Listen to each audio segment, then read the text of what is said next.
Hello and welcome to AtsBay Online Classes YouTube channel. So today we are going to discuss the Grand Seal. You have learned the charging and activation of all the other seals. Now this is the only one left which is not a part of the 44 seals. First of all, you must understand that there is no real knowledge as to who made this, but it has been followed since ancient times along with the Solomon seals. So it is a geometrical figure actually which contains all the energies of all the 44 seals. So that is what is believed. It is good to keep in houses, on walls, in places of worship, in cars, all such places you can keep this. It is very beneficial. It will attract wealth, it attracts abundance, it attracts relationships, it protects, it has all the properties, but not specifically. That means if you want to do something specifically, you need to go for that particular seal.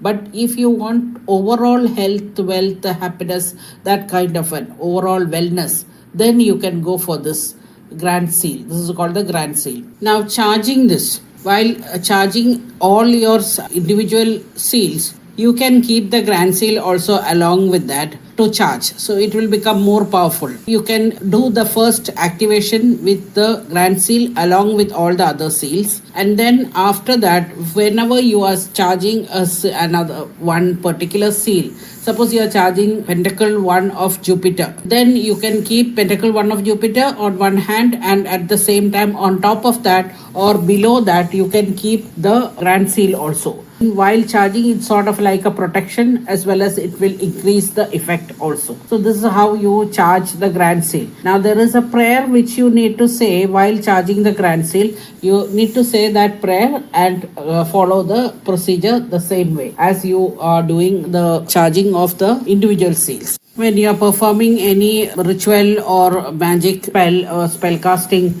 and you want to use the seals in the spell or the casting, you have to be sure that you are holding this Grand Seal in your hand and close to your chest. So this is the position it should be when you are performing a spell. Even for little time is okay. Just keep the Grand Seal in your hand and hold it towards your chest. So this way, if you will do for any spell, the spell will work faster. The spirits will come to you faster. The spirits will appear to help you faster. So this is the role of the Grand Seal in magic. Another tip I will give here is that one Grand Seal everybody must have, and it should be something that can be held in your hand and perfumed and pass through smoke and all that and it should be covered in silken red cloth. This is a must. So you remember this, please.